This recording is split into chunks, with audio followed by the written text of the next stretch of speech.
Oh my god, this movie was fucking amazing. What he said. Holy crap.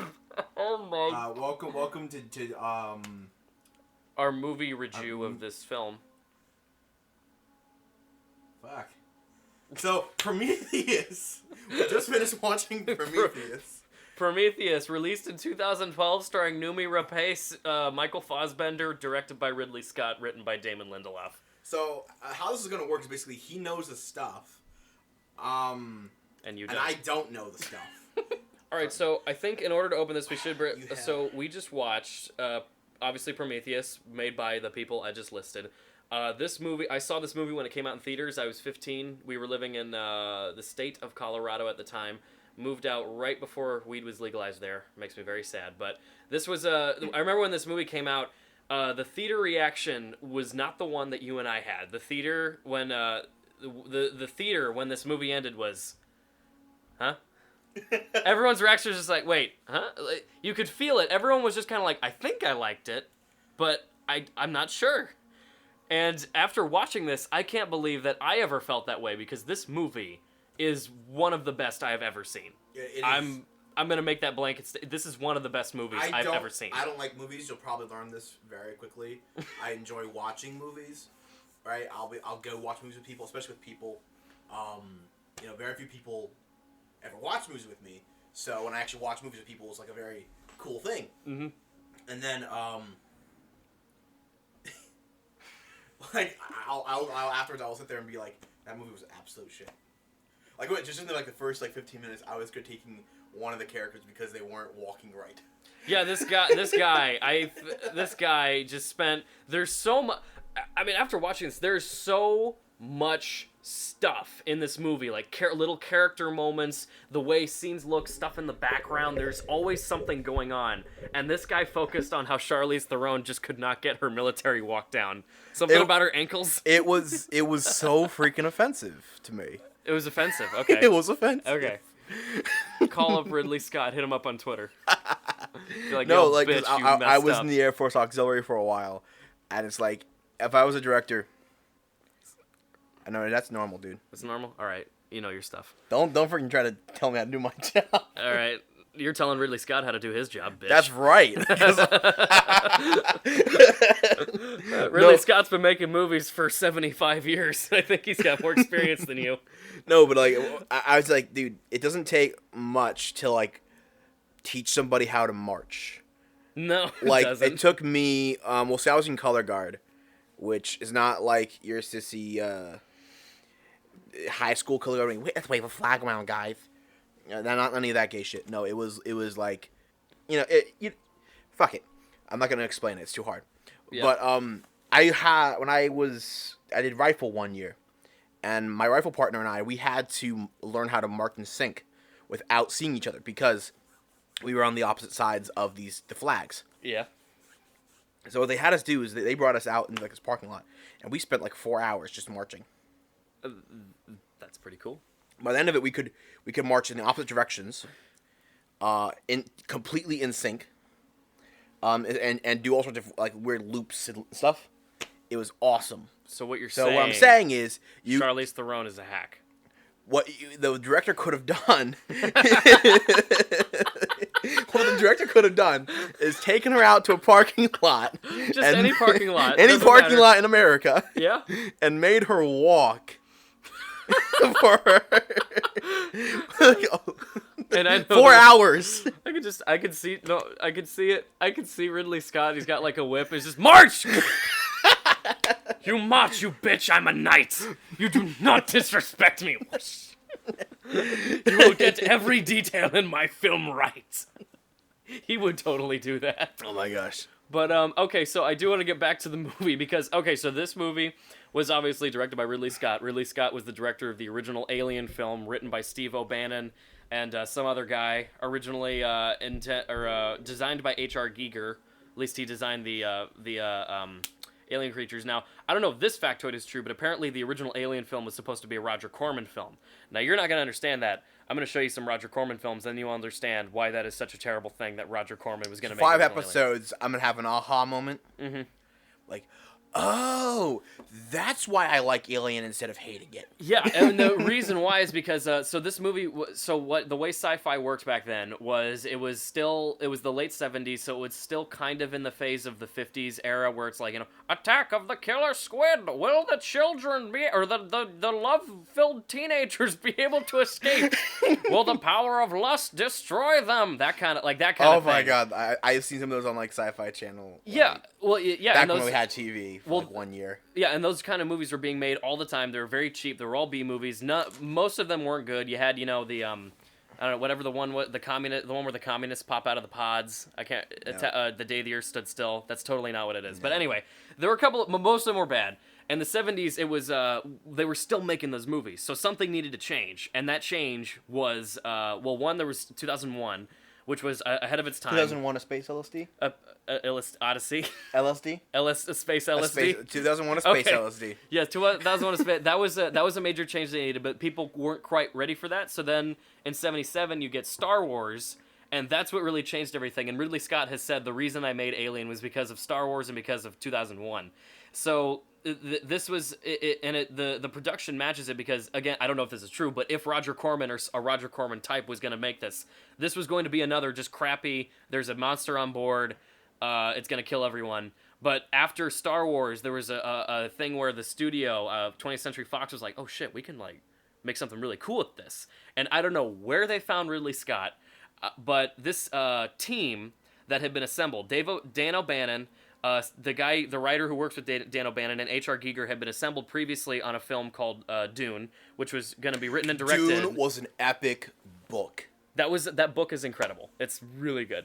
But Dune was going to be adapted into a film by a man named Alejandro Jodorowsky. And Jodorowsky spent 5 years of his life trying to make this movie, and he couldn't get it done because he couldn't get funding and he couldn't get the just budget, people together. He assembled pretty much the greatest production team I have ever heard in my entire life, and I will pull up the names that he had, but I just listed off of some of them. Dan O'Bannon, H.R. Giger, he had Salvador Dali was going to be an actor in it. He was going to play the Emperor. Oh wow. Okay, this is who he was going to have play the Baron Harkonnen. Orson Welles. You don't know who Orson Welles is? No! God damn it. Orson Welles would have been the best Baron Harkonnen ever. But so Jodorowsky, he spends 5 years of his life, or maybe it wasn't 5 years. Anyway, he spends years of his life assembling this team. He gets the special effects guy from 2001, meets him, says, "Sir, you are not a spiritual man. You are a robotic man, and you are not a part of this vision. I can't work with you." He turned away the largest production or special effects man in Hollywood and went and hired one of Dan O'Bannon's friends. So Wait, then, what? Yeah, this guy Jodorowsky was a very spiritual man and used a lot of LSD, and he would not work with the guy who did the special effects for 2001: Space Odyssey, and he said, "Sir, you're just not." Atheist discrimination. They're discriminating against atheists. He was he was discriminating against an egotistical asshole, but so an atheist. But so he has this team together of H.R. Giger and all these people, and then all of a sudden the movie falls through and never gets made. Alejandro Jodorowsky kind of disappears, and then he only to make a movie every 10 years, but there's still this team, and they've all become really good acquainted friends. And then they find out, oh, well, there's this other Alien movie. And everyone just kind of leeches onto that one. And then from out of nowhere, they find this guy, Ridley Scott, whose only other previous movie was a movie called The Duel, or The Duelists, which I have not seen. But apparently it's very good. And they were like, all right, let's make this freaking movie. And they made this movie, and the key difference between Alien and all those other crappy sci-fi movies that Alien was supposed to be was that Alien was directed by Ridley Scott, written by Dan O'Bannon, and I almost said Steve Bannon. Anyway, thanks, Trump. Anyway, but now you've got a sci-fi movie with not just like Star Wars, where it's a fun action movie, but it's a movie with care and artistry put to it. Like that movie is a work of art. And the emotions of the people. Like one of the things I on my other channels, on the channel I have one for other stuff, but on my other channel I talk about I did a critique of the feminist critiques of film. Sure. Because I was kind of pissed because they keep like they can't, you can never please them. Mm-hmm. They're like, oh well, there's this, they have the women. Who needs them? The species. This. I know that. Yes, I'm aware of that. But anyway, they have these tests of like, okay, women aren't okay.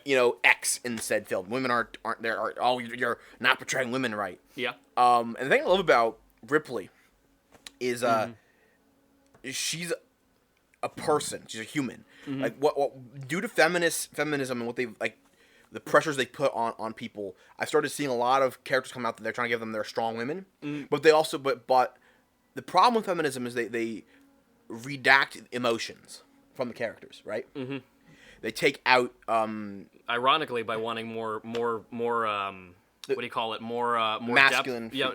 What? Well, no, it's because it is a feminist view where, ironically, by trying to make these women more androgynous. No, not androgynous, like more deathful, but because obviously, because it's a thing where women will go through and you look at movies and it's like there's not really a lot of big famous female characters in movies. Right. But in trying to make them more interesting, they actually do the opposite and make them less interesting and less human. Because they don't understand what makes a character interesting. Mm-hmm. They're not film writers. They're just pissy politicians. As somebody who creates characters, I've created a lot of characters over my life. Mm-hmm. I've fleshed out freaking backstories galore. Mm-hmm. It's absurd. It's fun.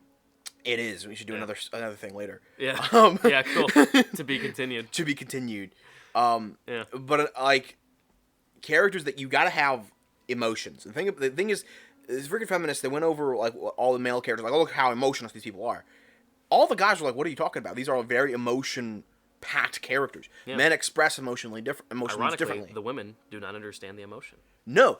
Actually, funny thing, I had a friend on Facebook, she was like, men just don't express their emotions. I'm like, excuse me, bitch. No. Men express their emotions just as much as you do. You don't know how to listen to their emotions. Yes. She deleted the post. Nonetheless. She deleted it. Deleted the post. I can honestly say I did not expect this to come out as sexist as it is. Like, we're just shitting on women and feminists. Or faggots. Trying to talk about fucking Prometheus. No, but like Ripley Scott. Sorry, you got Ripley. Ripley, yeah. Ripley Scott, what the fuck? Ripley Scott. Ripley Scott. Thanks a lot. You're welcome. Okay. How is that my fault? I didn't name them. Ridley Scott's the egomaniac who's like, no, she has to have my name. Ridley. We can't name the girl Ridley. Fine, Ripley. Make her Ripley. I have to soothe my ego. I'm going to be a knight someday, Yeah, sure, Ridley. What she was is like, you look at her, she was like a very badass chick. Yeah. Like all the stuff she did in the Alien franchise. Mm-hmm. I know we're supposed to be reviewing Prometheus, we're talking about aliens, but fuck you. I mean, it's all connected. It's all connected. Yeah, this is relevant. It is. I'm gonna make it relevant somehow. Ripley was like this strong character. She would like lock up her emotions, right? Mm-hmm. But the thing is, she had the emotions, and you saw this. This is what I loved about the third one. I think was the third. Yeah, the third one. Mm-hmm. This is what I liked about the third one was when it was the second one. Yeah, no, the third one it didn't have a story at all. No. There was no story in the third one. I'm assuming. I've seen. We gotta get you to watch that. Yeah, I've seen every Alien film except for the third one, and I've seen every Predator film except Predator 2. For the most part, you can pretend the third one doesn't exist. That's what I've heard. It has no bearing on anything except the fact that Ripley dies. I do know that Ripley dies. Yeah. Spoilers. I'm forever now gonna be mixing up Ridley Scott. Okay. Oh man. Sorry, the second one, she picks up that girl. Yes. And she goes with that full maternal instinct. Mm-hmm. Like, I deeply connected to Ripley on that. I was like, okay, she has this motivation to, like, protect this girl, to nurture this girl back. And, like, the problem is actually, I saw some feminist critiques of, like, that made her weak.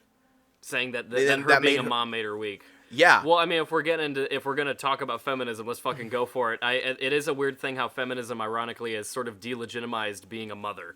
They delegitimize almost anything female. Yeah, it's weird. Like it's like they're trying. It is a very bizarre thing. Like being a mother, that is not a sign of weakness. Like that is that if anything, it's the exact opposite. And for her, if any, that's why I like Ripley so much in the second movie. And James Cameron did a really good job adding more layers to a character we already like, because you see her as a survivor, because one thing I love about the first Alien movie is everyone's an asshole, but they're like a realistic asshole. Right. So, and even Ripley is a bit of a dick, where she's a survivor. She loves the cat. She has to save the cat, but she's trying. Too. She's a lone survivor trying to get away, and she gets away. But in the second one, we see what else she's capable of, and it adds so much depth to the character and makes her so much more likable.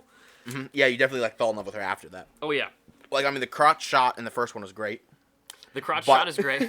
You mean the ass crack shot where she just takes off her suit? And no. When she's running from the alien in the last scene when it's in the escape pod, and she climbs into the suit. Mm-hmm. We get a full on crotch shot. You're right, and that is the also one thing I like about Ridley Scott and the way he directed that movie is that is the only time that we see Ripley. I forgot if it was Ridley or Ripley. I gotcha. Fuck you.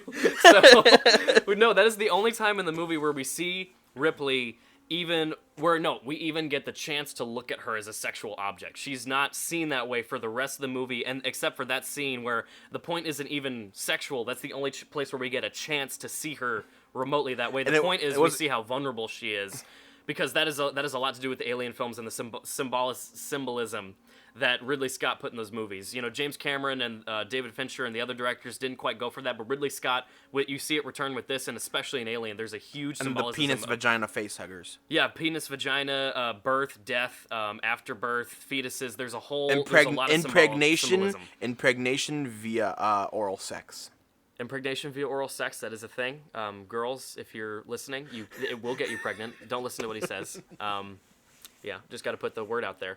Make sure you stay safe. But anyway, so that's what I like about the character of Ripley, is that she evolves over the. It's funny because when you get into the third film, again, I haven't seen the third one, but I saw the fourth one, which I'm sorry, it was a piece of shit. I hated that movie so much. Without the context of the third one, yeah. I should see the third one, but the Ripley character becomes like she has a plateau of interestingness where she starts out pretty interesting. Okay, the fourth one isn't Ripley. Wait, let me finish. The fourth gets more interesting in 2. I don't know about 3, but then in the fourth one she becomes so much less interesting. She has sex in the third one? Yeah, we don't get to see She has sex in the second one though. Does she? Yeah, it's not on screen, but she has. There's this really great scene where she gets out the pod and she goes to one of the characters and she's like, "All right, listen. I've been in a pod for about 15 years. I need something in my vagina, like right now. I don't care. No, I don't like you. I don't give a just give me the dick. I don't care. Just give me the dick." That didn't happen. That did happen. When was that? There was a scene. Well, she doesn't come out and say "give me the dick," but she just sits down with the guy and she's just like, "So, you come here often?" And it's just a thing. It's just a thing that happens. You know, they do the do, and then. I hate that I just said that. I really hate it when people say that. But anyway, yeah, they have sex and then that's it. This is a scene it wasn't. It's treated the same way it is in this film. 4 people have sex in this movie, and it's just kind of like we sort of see that it's gonna happen, and then we don't need a sex scene. We don't need it. Yeah. Well, sex scenes are overdone at this point. The point is, no, we don't need sex scenes unless you're gonna make. Well, it looks like there might be a sex scene in Covenant, but it's gonna be interesting because the thing with the Alien franchise is there's already so much sex in it. Yeah, between the penis aliens, like yeah. And I don't know about the second one because to be fair, I haven't seen the second one in many years. The whole thing is a reproductive cycle. The whole movie is a reproductive cycle. The whole movie, like you can say what you want. The first one especially, I don't care what you say. That movie is about sex. It is about sex. It is because you've got so you have so when you look at the design of the ship that they walk in, when they actually walk into the ship, the ship is designed like a bent over alien, like an alien that's just bent over, and if you pay attention to where they walk through a hole, which is right where the alien's anus or vagina would be. Oh. You said no. I sound crazy. I'm telling you, it's true. I'm gonna go back and watch it, and I'm gonna draw a fan fiction. No, there's orifice symbolism. Everything. Throughout the entire. Even in the air vents, the air vent looks like a fucking asshole. It looks like an anus, and it's done. No, I'm telling you, it's done on purpose. Where they walk through, and then the inside of the ship looks like a corpse. Like you see the rib cages, and then when you walk in. John Hurt. All the alien stuff is genital related. It's all genital real. Like even the alien's head looks like a penis. Yeah. It's a literal dick. on its head. They are so fun to draw. They are. That's why there's so much porn of it. But not as much as you would think, but enough. You know what's sad? Okay, I know what you mean. Not as much as Avatar: The Last Airbender, or Avatar. Poor Aang. Poor Aang. Anyway, no, Let's not I gotta finish this point. So John Hurt is in a spacesuit. They go into the alien's stomach, and again, there's there's a film critic named Rob Ager who I gotta show you. He did a full blown 79-page analysis, like he's written a book on the cinematography and set design of Alien. So when they go in, the place where they find the eggs that John Hurt gets sucked into, it's basically in where the stomach area of the ship.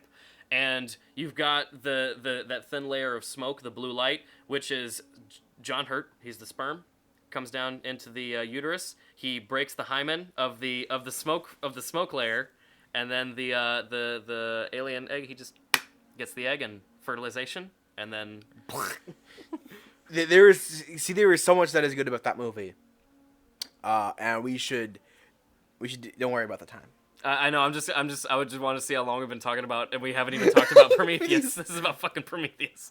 Well, you can't talk about Prometheus without talking about the series. Okay. No, and that's what's so great about this movie. Like this movie works so well on its own, but at the same time, it could never exist on its own. You need the Alien. You not only do you need the first two Alien movies, you need the bad ones and the Predator movies and the Alien versus Predator movies to go along with. I've seen the first Predator movie and the first Alien versus Predator movie. I saw that one too. It was very good. The one in the ice. Yeah, the ice tomb. Yeah, it was pretty good. I liked it. Yeah, I liked it. It was like a good action movie. It had no. I just enjoyed seeing aliens and predators fight. I mean, I'm sorry. Yeah.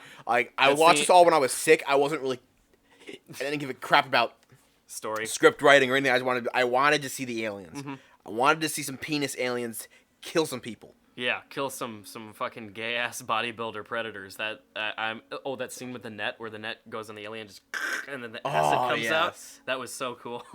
Because you watch they're collecting their scars, both of them, the two that survive, right? Because you have there's three of the predators. Yeah. They get killed off, but then the other predator kills off some of the other aliens. Yeah. But it comes out scarred, and so does the other guy because he gets he gets acid on him somewhere. Something I don't know. You're so right. I haven't seen that movie in a while. They both got their scars, and then they were they were honed in, ready to fucking go. Now let me check something real quick because Alien vs Predator that was directed by Paul W.S. Anderson. Paul W.S. Anderson is a hack fraud who makes the Resident Evil movies, which are also known as the worst film franchise in the history of mankind. I didn't know there was a series about them. There's a film series. I'm gonna go on pretending that there's not a film series. Yeah, you're really not missing out at all. You're actually. Oh, that's right. I've seen them. I've seen them online. Yeah, they always make money. I have never clicked on them. Never. If I watch them, I'm gonna. Yeah, they always make money. Every year they make at least 100 million guaranteed, which is why there's so many of them. But it's I don't know why they're so bad. Let's go make some of those. I know, right? Yeah, Paul W.S. Anderson makes no effort to make those movies interesting. But that's beside the point. Yeah, the Alien vs Predator, that's got to be one of the better movies he's made because it's actually fun to watch. Along with Lost Highway. No, that's not him. What was that one? The one with the guy from Jurassic Park, and he goes crazy, and he's in the giant green room with neon lights, and Lawrence Fishburne's there.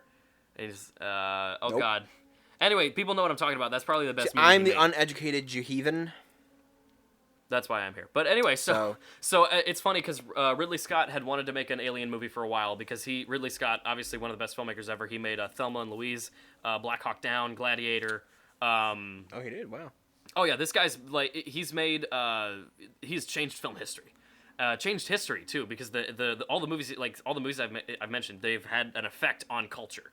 And that's why he was knighted by the Queen of England, even though that whole thing is anyway. So I love it how they make actors lords in England because what's his name, Michael Caine, talked about that and said, hey, do you ever want to be knighted? He said, well, I don't know what I want to be knighted. I don't own anything. Lord of what? I'm lord of nothing. I've got fucking nothing. John Hurt's a lord. He doesn't fucking own anything. What's it good for? But so Ridley Scott, he wanted to make another Aliens movie, and James Cameron also wants to make another Aliens movie, which I would be cool with. But he was actually going to make Alien vs Predator, but then he got the script, and he's like, fuck that shit, I'm not making this. And right before he made this, someone asked him, hey, what's is there any continuity with this between the other Alien movies? And he said, I think all of it counts except for Alien versus Predator. We're just gonna ignore those two. Oh yeah, no, those are kind of just a spin-off, like shipping. Yeah, they're just it's just a ship. It's just a ship. It's a what if, and I'm fine with that. So when Ridley Scott finally returned, and Ridley Scott, this shows how much of a figure he is. Even now, when he's not making as many movies as he used to, or at least influential, his name is all over this thing. Every trailer mentions his name like 5,000 times. He is all over this thing, and it's because he's returning to the thing that made him famous, and you really see what he brought to the table. So let's actually get to Prometheus, because that was a huge 26-minute rant. Now that you know, like, all the backstory. So let's just what we think about everything else. Prometheus. So what originally happened was this movie had been in the works for 15 years, and in fact, originally this was going to come out in 2004, 2001 actually. But Ridley Scott's idea... Okay, so Ridley Scott and James Cameron both teamed up and said, all right, dude, let's make the best Alien movie ever. James Cameron, I'm going to write it. I'm going to produce it. Ridley, you direct it. Let's make the best Alien movie ever. So then what happened was... this is in production in the late 90s. CG had just come out, and George Lucas was making the Star Wars prequels, and they're like, holy shit, we can make like the best fucking Alien movie of all time. We got two of the greatest filmmakers in history, and we've got CGI technology at our fingertips. Crappy 90s CGI technology. Right. I would love to see that movie. But so they got together. This movie was going to come out in like 2000, 2001, 2002. But then in the year 2000, I believe, 2003 actually, a cinematic masterpiece came out called Freddy vs. Jason, and that movie made a shit ton of money. So the studio said, all right, so James Cameron, Ridley Scott, we like your Alien movie idea, but this movie, Freddy vs. Jason came out, so like horror movie tie-ins, those are pretty big now. So we want to do Alien vs. Predator. Are you down for that? And Ridley and James Cameron were like, no, the movie's done. We got a script, we got actors, we have dude, we're ready to make this. And then they said, oh, well, fuck off. Tough. 20th Century Fox told James Cameron and Ridley Scott to fuck off, and they went and made a piece of shit called Alien vs. Predator, Alien vs. Predator 2. Now, I like the first Alien vs. Predator movie, but it's directed by Paul W.S. Anderson, and you can see there's the caliber of filmmaking is not there. Like, Paul W.S. Anderson, he's not a completely talentless guy, but he just cannot make the movie that James Cameron and Ridley Scott could make. And what's so mind-boggling about it is that the studio gave that up because Freddy vs. Jason was hot at the time. Like, who talks about Freddy vs. Jason? That movie it's completely irrelevant now. I've never heard of it. Isn't Jason that masked killer with like the axe or something? No, Jason is he's the one with the machete. He's got the hockey mask, and Freddy is Nightmare on Elm Street. I haven't seen either. I haven't seen any of those movies, but we should probably check out Nightmare on Elm Street. That's probably a Wes Craven movie. He's pretty good. All right. Usually.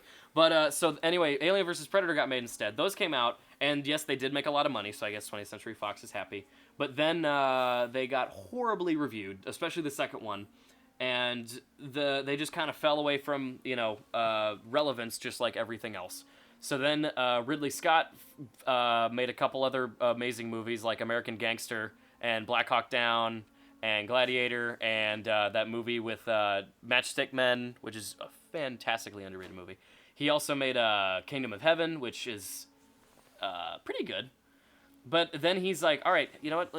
You guys want to make another Alien movie? And they're like, okay. So what Ridley Scott always wanted to do was he didn't really want to make another Alien movie. He wanted to make a movie based on the book Chariot of the Gods. And Chariot of the Gods, I don't know exactly where it's, how old it is, but it's a very old book.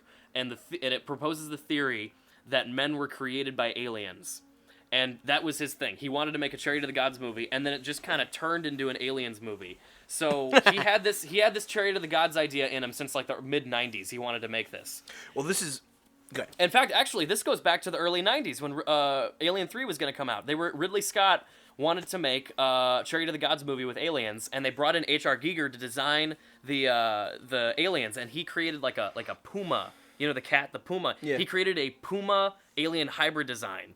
And then the studio saw it, and they were like, fuck off. So then, what interesting ideas. That's weird. The studio sounds like the worst piece. I know, because that's a whole. I'm not gonna go too deep into that because that's a whole other story by itself of Alien. I know how Alien. I know everything about Alien 3 except actually watching Alien 3. But so Ridley Scott had this idea back in his head, so he's like, "Hey guys, let's make Chariots of the Gods." So a script was written by a guy whose name I cannot remember, but he wrote a script for a movie called Passengers, and I read the script for Passengers. That's coming out now.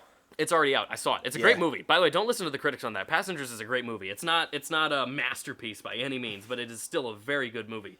And it was written by a guy named John Spates. And John Spates wrote the script for Alien. I think it was going to be called Alien Extinction, and Ridley Scott was going to direct it. And I read the script for Alien Extinction, and it's pretty good, but it's about the level of the first Alien vs. Predator movie in that it's a really cool action movie, but other than that, there's not really much else to it. Like, you'd go to the theater, watch it, be like, that was fun, and then you wouldn't think of it ever again.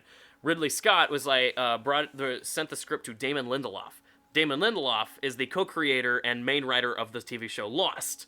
Lost, despite having a really terrible sixth season and a really shitty ending, is a fantastic TV show. And Damon Lindelof said, all right, I'm going to rewrite this whole thing. So he took Chariots of the Gods idea, took the Alien idea, mashed them all together into one, and what you get is Prometheus. And that is how Prometheus came to be. I don't know how long I have been talking, but please say something so I don't have to talk anymore. I was going to let you go because that was holy crap! Someone just opened the lexicon of Where did you learn all that? Wikipedia is a powerful object, my friend. Okay, see, because all I ever do on Wikipedia is fact check Muhammad. Well, this is also and Muslims. That's all I do. Well, also, I'm not the first. We are not the first people. We're not the first people to cover this topic. What's True. her name? Not sexy nerd girl. The chick with the pink hair. There's some chick on.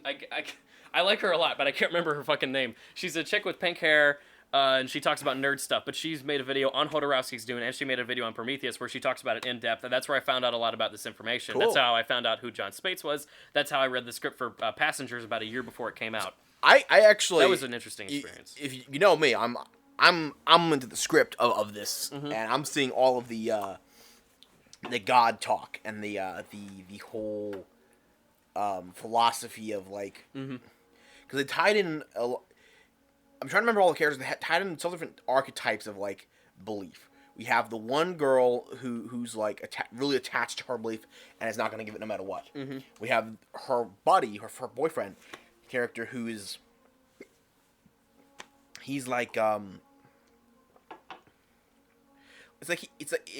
like he doesn't really believe. He's trying to find the answers, and he's willing. She says at one point in time, oh yeah, if they created us, who created them? Mm-hmm. And he's what do you mean? Mm-hmm. He's stopping there. The buck stops there. Yeah. Sort of attitude. Mm-hmm. There's there's a lot of philosophies behind the existence of God when you're trying to think about, okay, well, if we can trace our origins back to our beginnings, what do we find? Oh, well, we came from God. A lot of people are willing to stop there. Great, let's worship that thing. Yeah. But then a lot of other people will go, well, if we got created by that, what created that? And then what created that? What created that? Yeah. There's always a bigger God, basically. I feel like Rick and Morty did an episode on... Yeah, Rick and Morty did do an episode on that. They totally did. They totally turned society into a car battery. It's very, very famous. I love Rick and Remind me, Morty. I gotta show you. I watched the first 5. I've watched the first 5 episodes. Okay, well then you know how amazing it is already. Oh yeah, I love that show so much. Yeah, it's so fantastic. We can binge. Oh yeah, we gotta binge that. And it's kind of fascinating that there's all the different attitudes towards it. We have the female blonde chick that doesn't know how to walk like a soldier. Her character's name is Vickers. Vickers. Yeah, she's Vickers. Yeah, the actress is Charlize Vickers.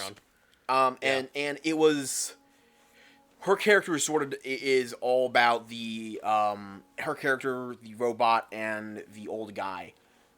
Well, the old guy's trying to cheat death. Okay. Yeah. He's all about he's the archetype of somebody who's coming to the end of their life and wants answers. Yes. Right.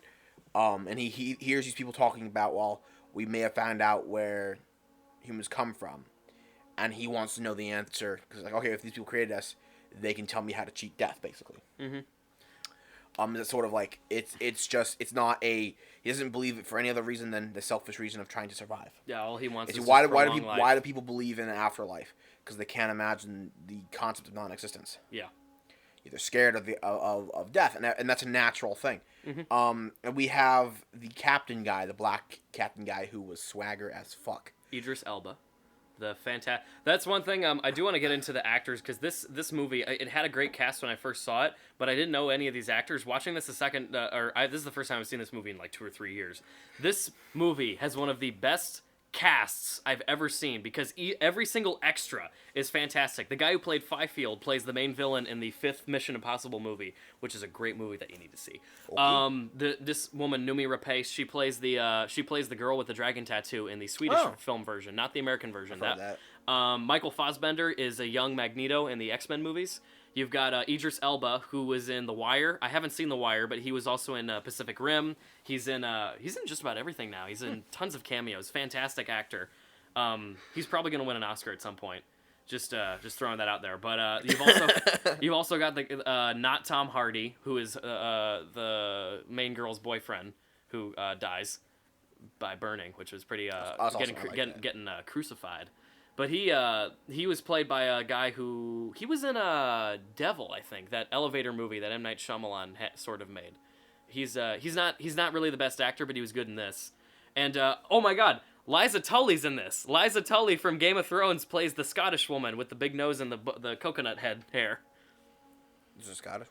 Yeah, there was a Scottish woman. She was always in the background. Yeah. She never played a big part. Where did she die? She gets thrown by the Scottish zombie. Yeah, she goes out pretty shittily. No, she actually doesn't get thrown by the zombie. She gets she's at the very end of the movie where the big tall man, he just kind of punches her in the chest and she dies. The alien, he just like breaks her solar plexus.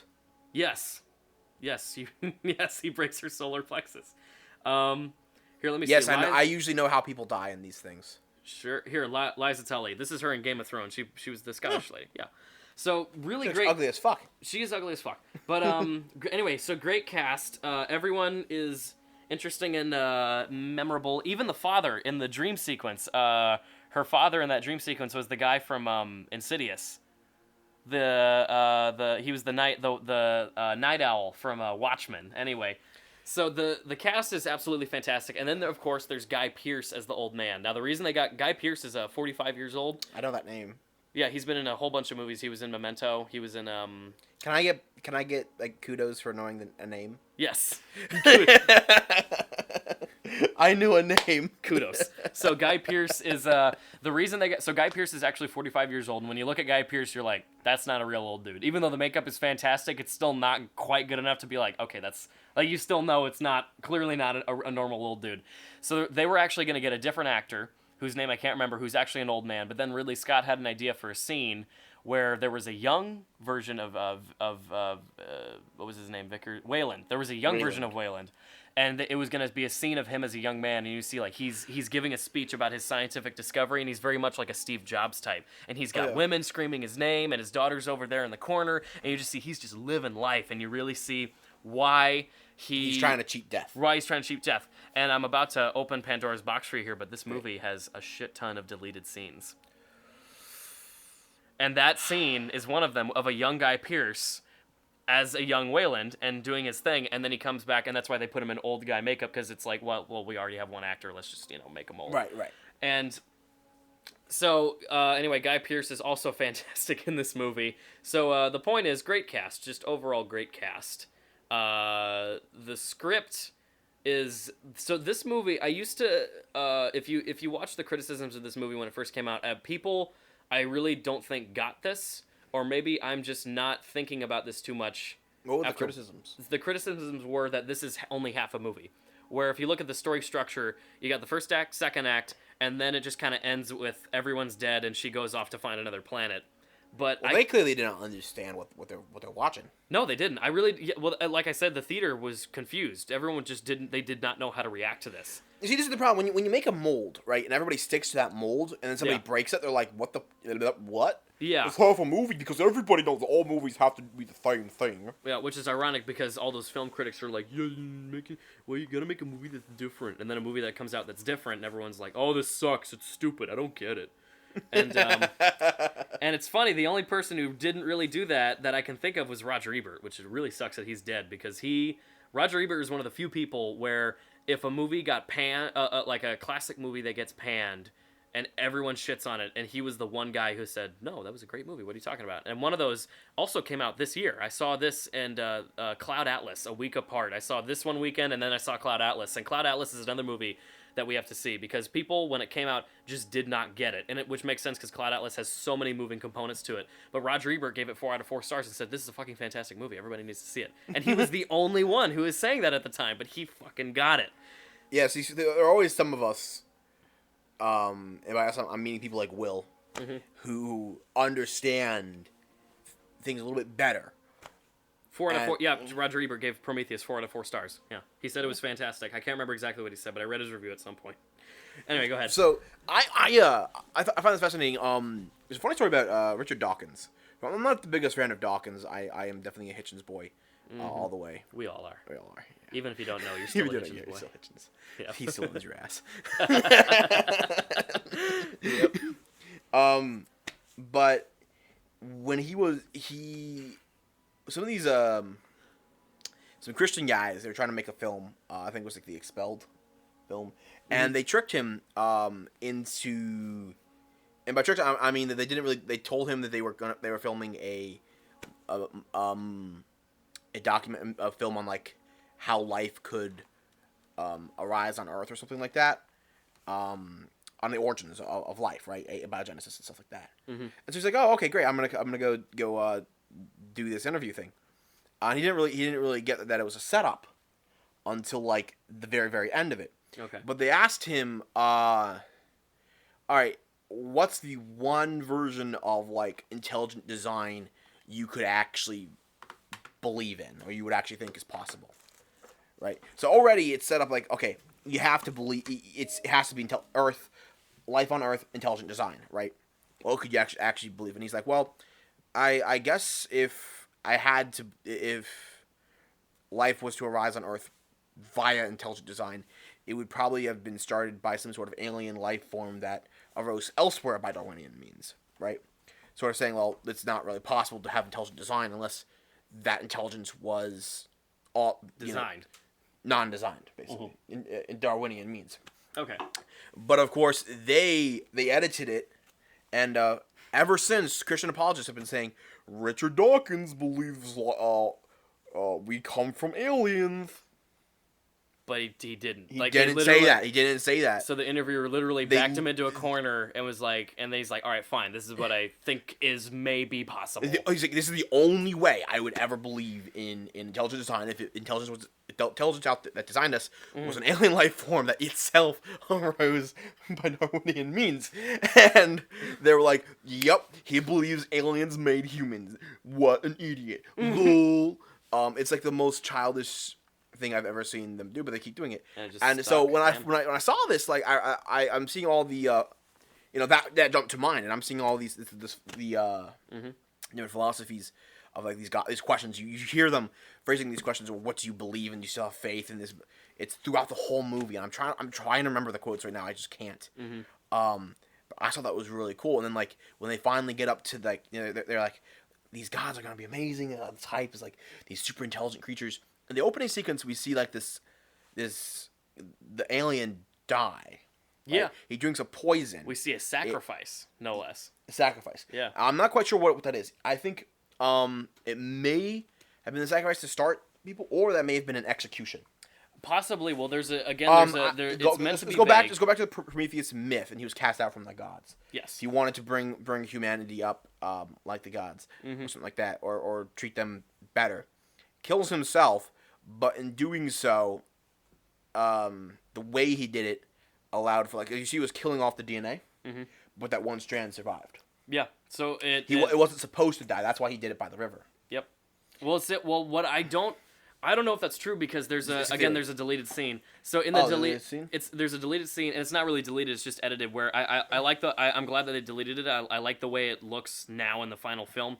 But in the original scene, he was not alone. There were a group of men just like him, and some wearing robes, and they looked like wise men. And then it looked like a few others. Maybe I don't remember if there was any military there, but it's just a group of them there, and they're all in robes, and they're all just kind of staring at him. And he kind of looks at them, and they look at him, and they just go, nod at him, and then they walk off, and then it's assumed that they go up on the ship, and the ship flies off, and he drinks it and dies. So I do think that is a good... Yeah, sacrifice makes much more sense with that scene. Yeah, and that's why I appreciate the vagueness, is that I think it's better that we don't know what happened, because you can then apply it to the actual Prometheus myth, where it's like, okay, was this guy a criminal? And they said, all right, well, we need this scientific thing studied somehow. All right, you're a criminal, you're sentenced to death, you go do it. Or something like that. If he was executed, I don't think the intention was to have his DNA survive. Oh, I think it was, because they were trying to create life. This is what... Well, it goes back to that line that Charlie's had to David. He was talking, well, why did your species create me? Because we could. Because we could, yeah. That's what... that is the creation of human life there. I think that ship is on... If not on Earth, it's on a similar planet, and they are using their own it is their own the same DNA strand. They're using their own DNA strands to create human life. Well, yeah, definitely. I definitely thought that's my original thesis. I'm just going with the Prometheus myth. Okay. If that was a thing. Yes. Well, I certainly hope so. It's called Prometheus. Yeah. If he was executed as a criminal, that could be a whole okay. The reason they hate humans is because they weren't supposed to exist. The criminal killed himself in order to create humans. Oh, that would be fascinating. That is a fascinating interpretation. And that's why they hate him. Oh, wow. Yeah, that would make sense. Huh. Good one. So, that's but I love the whole aspect of and also then it's a vengeful god, right? Mm-hmm. They get up there and they're like, oh, this guy's going to tell us the secrets to life and death. He's just going to be great. He's going to pat us on the head and be like, oh, that's okay, little old guy. Mm-hmm. And he's just he's disgust. First of all, he touches the alien that's talk to him, he's sort of he's like, oh, but he touches it and he realizes it's not living thing, and it's like, all right, its creation created. Mm-hmm. Then it goes berserk. There's so much Old Testament analogies to this, If that's true though, then so that must mean though that at some point the aliens changed their minds, because they must have been on Earth. They created life, whether they expected it to come out the way they did or not. But at some point, they had to go to Earth many, many times because all those civilizations have that one symbol. Yeah, right. So at one point, they may... it is possible that it was an accident where they're like, oh shit, there's life. We didn't expect it to go this far. So then they keep checking it out, and then at some point... They have the pointing to the star thing. We could probably do an analysis where we look at what is the old... Because they have a series of civilizations that they hold up. We could probably go through and look, okay, what is the oldest civilization here, and what happened at that civilization that might have made the alien race decide that humans need to go? Because very clearly... The oldest or the newest? It would be the newest. Or the newest. Yeah, what is the most recent civilization? Okay, they had the Mayans. Yeah, they had the Mayans. It would have been the Mayans. Yeah. Oh, these niggers are cutting people's hearts out. Okay, guys, joke's over. Cutting people's heads off and kicking their bodies down a staircase. Sacrificing children. Oh boy. Having wars, genocide, so many things. Religion. Yeah, the Native Americans are not innocent children. They were terrible. They were terrible people. Yeah. No. But yeah, that would be. That's a video for another day on my other channel. If you really want to know how awful Native Americans were, I'll tell you some of their coming of age ceremonies and the barbaric things they would do to young boys. Yeah, and I mean it doesn't make you could cut it over. Yes, white people did come, or Europeans did come in and pretty much killed almost all of the Native Americans, and we took over the continent. But to say that we went after a completely innocent, love and rainbows and let's pet the deer. That's not the way. After we kill it because we love nature so much. Yeah, that's just not the way. Some of yes, some of them were like that, but most of them they murdered the shit out of each other. Just because their philosophy of was okay, you give and take with nature. Yeah. doesn't mean they still didn't turn on each other and like brutally rape and slaughter each other and cut their scalps off. People claim Islam is a religion of peace all the time. It's very clearly not peaceful. Philosophy does not exactly mean the same in practice or real life. But Christians claim to love everybody, but they still burned thousands of people at the stake. Even today, even like modern Christianity in America, they're still saying, oh well, we follow the New Testament, we love people and Jesus and stuff, and they're still massive assholes to people. Yeah, unless you're black or gay. After this, ask me about the absolutely worst failed prophecy I've ever seen. It's awesome. I have it on video. All right. You gotta see it. You gotta see it. All right, I gotta see that after Prometheus. But so we're getting to the movie. We should actually talk about scenes in the movie, but the opening scene of this is one of the best opening scenes in any movie ever. It has got to be definitely the best opening sequence. Like this is up there with the Third Man, that scene of Orson Welles' film where the camera just follows the car with the bomb. I think I'm talking about the wrong movie, but there's an Orson Welles film that opens like that, and this is almost like better than the opening of Star Wars. This is better than well, maybe not better, but this is up there. It's really just fantastic. Everything works. And speaking back to the theater, when I saw this in the theater, they show the ship, they show the landscape, beautiful shots. Again, every single frame in any Ridley Scott movie ever could be made into a painting. And it's just show the landscape. Then we see this alien spaceship, and it's very much a disc, like Independence Day or X-Files. And then we see the disc kind of goes up like that at a slight angle, cuts back to the guy. He drinks the stuff.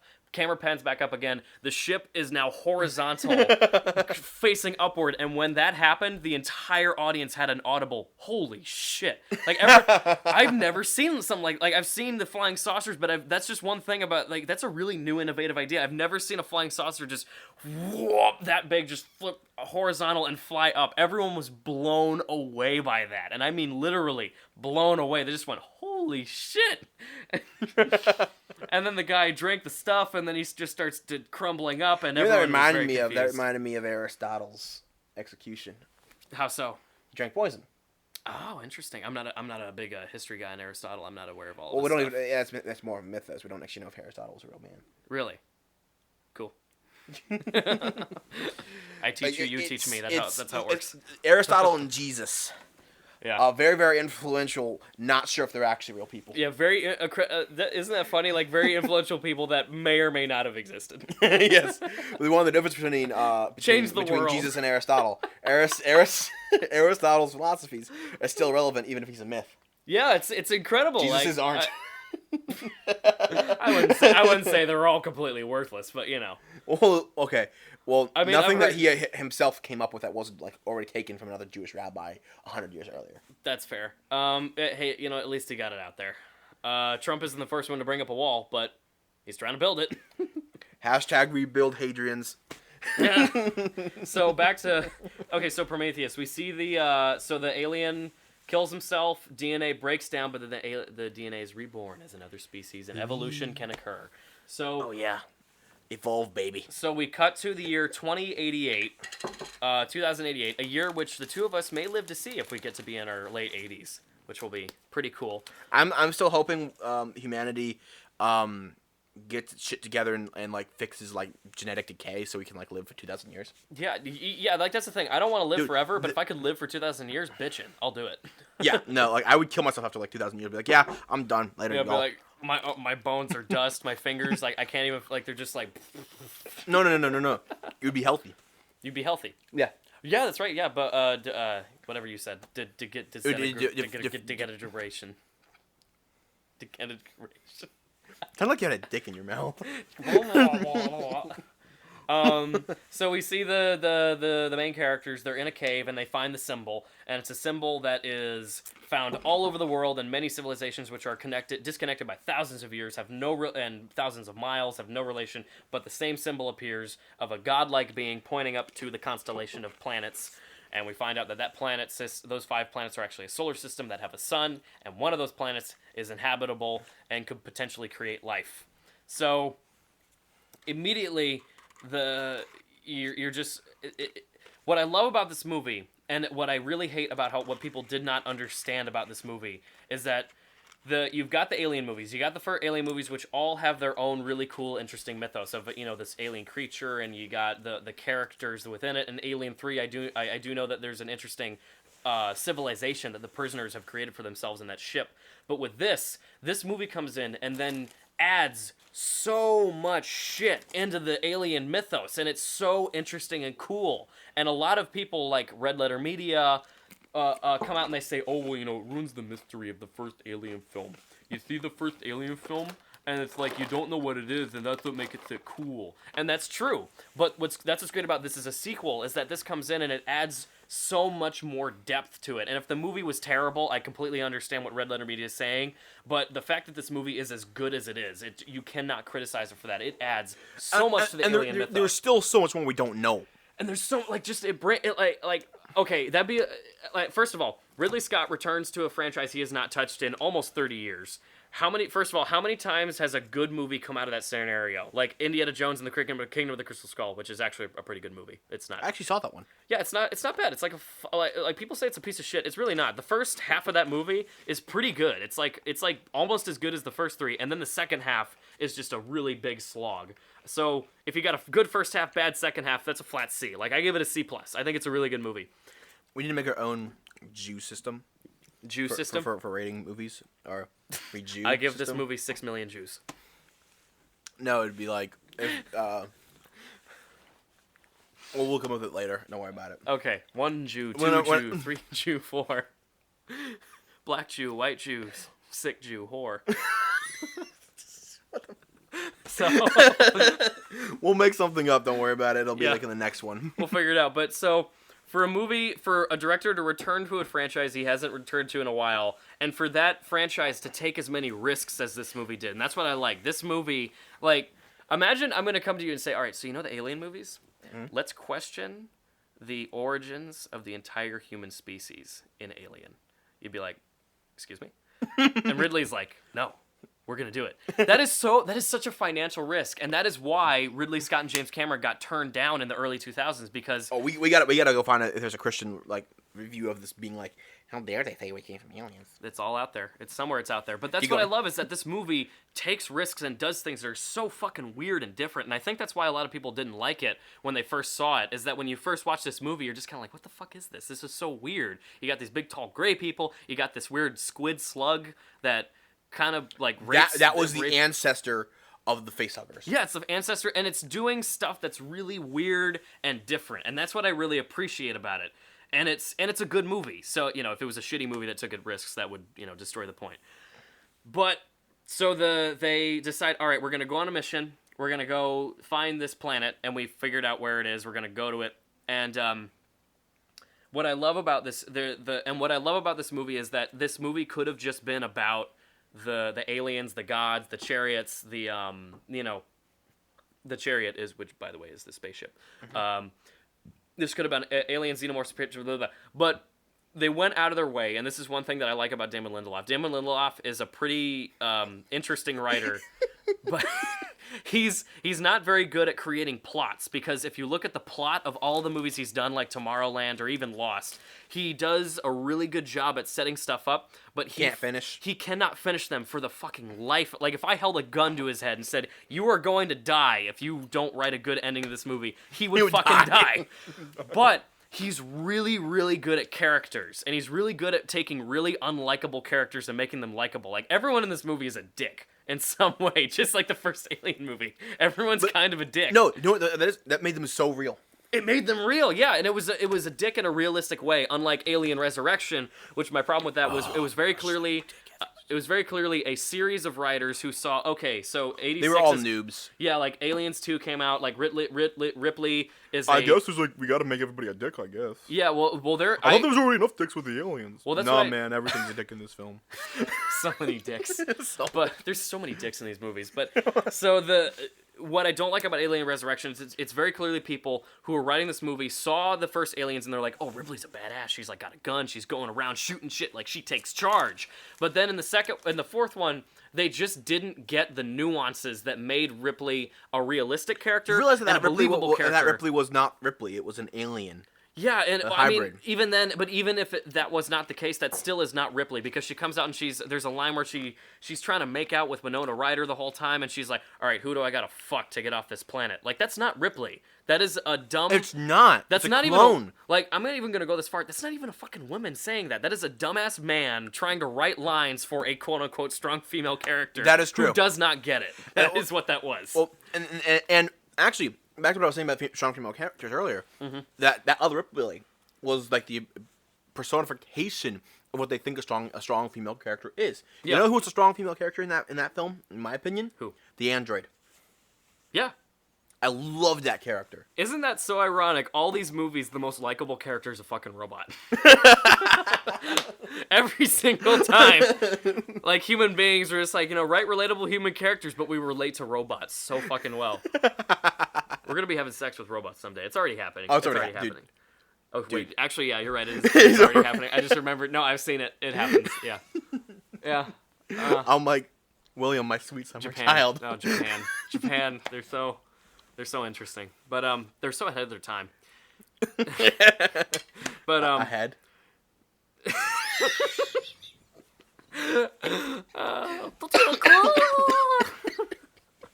Oh God, I gotta learn Japanese.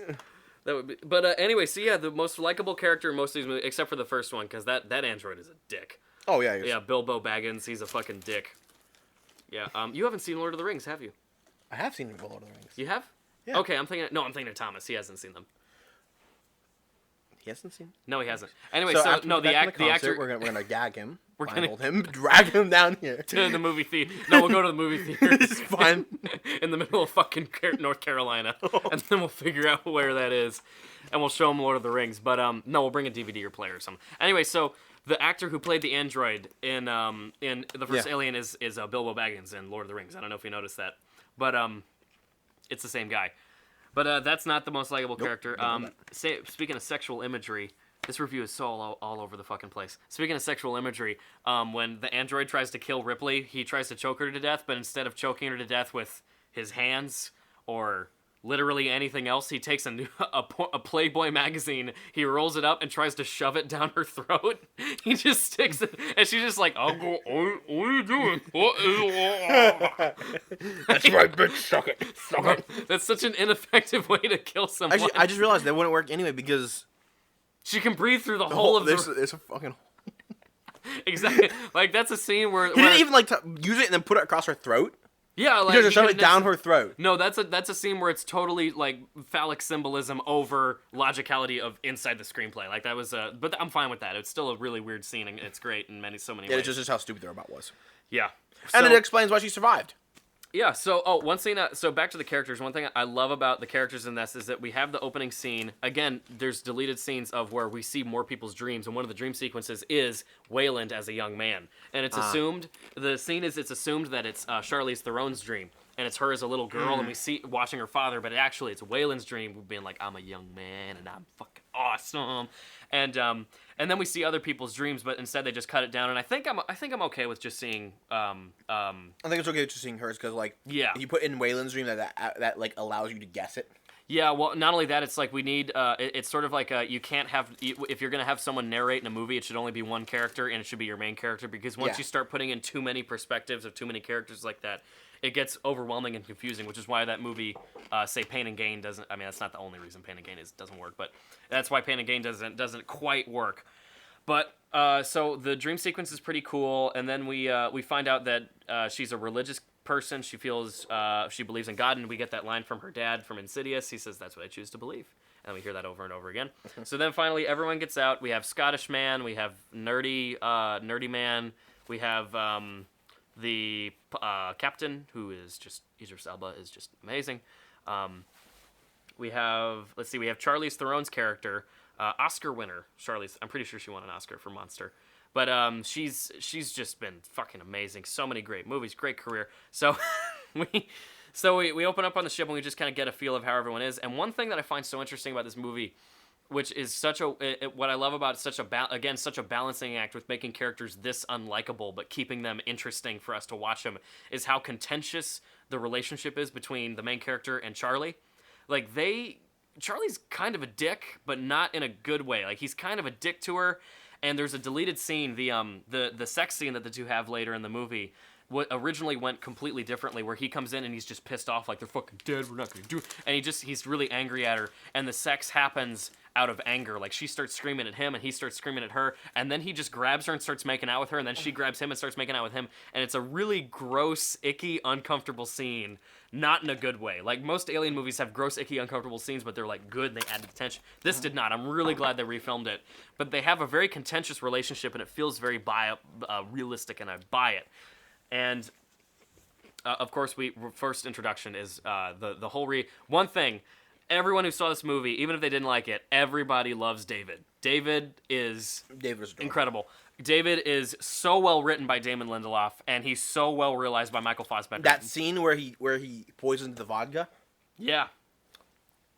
Fabulous, the whole sequence. That is one of the best scenes in the history of film. It is so well, like, literally every line they say to each other adds a new layer to the scene. And there's a theory of I don't know what it's called. It's like the shortening triangle, or so the idea is that a film scene is a triangle, and then another triangle within that triangle, another triangle within, and the idea is it's a focus point reaching the center of what the point of the scene is. So every scene, it's every single line of dialogue, every single camera movement, every single movement by an actor should lead to what the point of the scene is. So the point of that scene is you have, okay, so David wants to poison this guy because he wants to see what's going to happen with this stuff because he's working for Wayland. That's another thing I love. David's off by himself doing his own thing most of the movie. No, you know what's fascinating about let's say something quick with David. Why did you make me? Because we could. Mm-hmm. Why did he do what he did? He was curious. Yeah. I didn't even think of that fucking... See, David is a sociopath. Okay, let's pull in Hannibal Lecter. It's because he's a robot. Right, no, that is actually very good. He has sociopathic behaviors. They built him. And actually, this is his programming. They built him to be curious. Mm-hmm. But when you do it with a robot like that, you create a sociopath. Mm-hmm. Why? Because they're curious about the outcome of things without the ability to judge if they're harming somebody. Mm-hmm. Well, that's what I think is so... That's what I love so much about the scene is that you just mentioned that line, which I did not even think of. That adds like another layer to this dialogue, and how I really feel like that scene, Damon Lindelof and Ridley Scott focused on that scene a whole bunch. We're like, all right, we need to make sure every single line works. Well, that was a massive pivotal scene of the movie. You had to have that. That scene had to be perfect. Oh yeah, and what I love about it is that I really think I think it's a way where you can believe that David wanted to see if he should poison this guy. I really do think if that guy was nicer to David, or if he was more accommodating to him, that he would not have poisoned him. I think he was trying to figure out, because you see in scenes before, the guy's like, "Hey, you boy, come with us." Like, he's total dick to David. Yeah, he treats David like a second-class citizen, which I guess he kind of is. He's a robot. Who gives a shit? But when you see David comes in and he starts asking him questions, says, "Hey, I'm sorry, about the expedition. I'm sorry you won't get to meet your maker." He's trying to be nice. I really think he's trying to gauge if he should poison this guy. And when he sees the guy be a dick back to him, he's like, "All right, you're fucked. Bloop, you signed your death note." I hadn't really thought about that. I always assumed that he was always going to do it. I don't think he was. I think if the guy had showed some of his humanity to him, ironically, if he had showed some of his humanity to David. Because David was conducting an experiment, so he needed somebody to do it on. Yeah. I think he chose him because he was addicted to him. Exactly. I'm saying if that guy wasn't addicted to him, I think he would have chose someone else. So he's like giving him one last redemption. Yeah, he was giving him a chance to redeem himself, and the guy did not. I always thought it was he was trying to make it. I look at the whole scene. He leaves up. Oh, let's make the maker. I'll toast to that. Mm-hmm. He's trying to get an excuse for him to drink. Mm-hmm. Well, that's why, because if you pay attention to what he's saying, he asks him the questions, they start talking about meeting your maker, and then finally the thing that really does it is he says, "Well, why did your species create me?" Because we could. And he says, "Can you imagine how disappointing it would be if you found out the same thing about your creators?" And he said, "Well, I guess it's good that you can't feel disappointment." And David just kind of looks at him, and I can't remember exactly how the line, it leads into it so perfectly. And then the line just comes up, "Well, I'd drink to that." And you can see in Michael Fassbender's face, that was the nail in the coffin where he's like, "You're gonna fucking die." And it's so funny because David very clearly does feel emotions. He does not, even though he's technically, maybe you could argue philosophically, he's not really feeling emotions, or He's programmed to feel emotions. Yeah, or what does that mean though? Because then aren't human beings basically robots with biological makeup instead of digital makeup? But he very clearly feels emotions, and I really think that was the nail in the coffin where he's like, all right, you know what? You're a dick. I have no guilt at all of putting you through this. Mm-hmm. Guinea pig, go. You're free. Go. That's another fascinating thing. It's the creation turning on the creator. Yeah. Just like, and I would be willing to bet we have two things in this movie. We have the creator turning on the creation, and the creator turning on the creation turning on the creator. And we have that with David, and you could argue to an extent. That's what humans did to the aliens. Yes. What if that's what they did? I think that's entirely believable because in a way that is kind of what happened because what's his name? Wyland. He comes in, he walks in there and he's like, all right, listen, I want to live longer. You guys, like, look how amazing I am. Can't you see how great I am? And the alien's just like, no. But it's a thing where Wyland very clearly, if for some reason the alien had left that room and Wyland survived, he would have been like, all right, fuck it, kill them all. It's very much and that's what I love about the character of Wyland is that you meet a lot of old people like that in real life, but more in movies. You see people like that in movies a lot, where you can tell when he thinks about death all the time, but it's only because he's an old man. Yeah. When he was a young man, he never once thought of any of this stuff. This just did not matter. I guess I think about death too much as a young guy. Maybe I'll be one of those really chill old people. Yeah, exactly. I really do think it, like the fact that we think about death so much that we're how old are you? 18, 19? About to turn 19, yeah. 19? All right, cool. The fact that we're not even 20 years old, we're thinking about death so much, it's like when we're older, it's going to be like, you know what, I've already been through that crisis. You know what? It's like, I'm just let me die. It's really, we don't talk about our ages so much. Yeah. You faggot, you didn't know my age. Mm-hmm. Yeah, we might have delegitimized ourselves there. It's like, well, I'm not going to listen to a fucking teenager. Oh, shit. Know? We know more than you do, you 12-year-old twerp. No, I mean, we have editing, but... Oh, man, this has been going on for an hour. Nice. Anyway, no, I'm not worried about it. All I'm worried about is all the cartoons I'm going to be drawing. Hentai, right? Oh, you know it. There. So I will put my one of my I'm not going to make that promise. Okay. I was going to maybe put one of my aliens in there. I was going to recommend. Anyway, so... I'll cut that out. One thing I love about this is that the movie, you can say what you want. It's about sex. It's about birth. It's about children. It's about the cycle of life. Mm-hmm. It's about birth anxiety. And even in the first Alien, there's an argue that... So there's a theory that the human being, the ultimate thing we want is to return to the womb. And there's a lot of womb... imagery in the first Alien, and specifically the one that I can think of the most prevalently is when everyone first wakes up. It's just the white room. Mm-hmm. Everything slowly gets up, and people just kind of sit up, and they're just like, "Oh fuck!" and then you sort of see symbolically Ripley comes out of the womb. She goes out into the world. Alien tries to rape her, impregnate her. Doesn't work out. She returns to the womb. Returns to safety. Movie ends, and that's sort of the symbolic. I keep saying symbolicism. That's not a word. Symbolism of the symbolism of the movie. And with this, they take that to another extreme, which is another thing I have never seen in a movie, which is a full-blown fucking alien abortion. She fucking aborts her alien baby, and it's epic. It was so fucking cool. I loved that scene. That scene was awesome. That's so fucking... Also, the thing about this movie is the scenes... were so well executed. They were visually like sharp. The sharp is the best way to describe it. Yep. Everything was sharp and lifelike. And I don't want to see movies try to go beyond this necessarily. Like if you go beyond this and it's absurd to the point. Like this is like the perfect balance of like I can still tell it's a movie. And editing. Pier Toscalia, he's the editor of the film. He did a great fucking job. Every time a scene follows another one, it makes sense, and just the timing was just on point. It was. But man, it was sharp. And watching that sequence, I mean, like the subtle aspects of that, like after it was done, there was blood on the walls. There was blood everywhere inside that thing. It looked like somebody got cut open in it. Mm-hmm. Like, accurately. I have seen other films where like they do that sort of thing, self-surgery, and it's like there's not enough blood, guys. And also, one thing I love is that... Or there's, like, too much blood, you know? And one thing I love is that she's injecting herself with painkillers the rest of the movie, and she's very clearly in horrible, horrible agony the rest of the movie. They avoided the faux pas of like, I just cut off my hand, but don't worry, guys. I'm okay. I'm good. I'm okay. I'm totally not in shock right now. Let's go for the next 40 minutes. Running Full tilt with a bandage made out of my own shirt on, over rock cliffs and faces. I'm gonna kill a predator. Slide down a mountain. I'm not gonna lose any of the skin off of my ass, no, but I'm gonna slide down the mountain. Yeah, so basically, I might as well have never been injured. The movie's gonna play out like I might as well have never been injured, pretty much. That's how. The point about injuring a character is to cause them suffering, and that's the thing.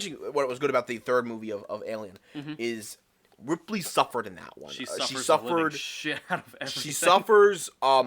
That one, it's emotional pain. They actually killed a child in that movie. I am very, very impressed, and that's one of the taboos of movies. Very few movies have ever broken that. Speaking of killing children, Krampus was really good. Krampus. I haven't seen Krampus. Oh, you got to see that. Yeah, it looks fantastic. Dude, we got to see that with you. Yeah. That was a good one. And a lot of horror movies will scare you by making it look like they're gonna kill kids and then not kill them. From the horror movies that I've seen. And this one, they killed her. Not only did they kill her, they cut her open to do an autopsy on her. In front of Ripley, because Ripley had to make sure that she didn't have an alien in her. No. Turns out the alien was in Ripley. Oh God, Ripley just has the most miserable fucking life.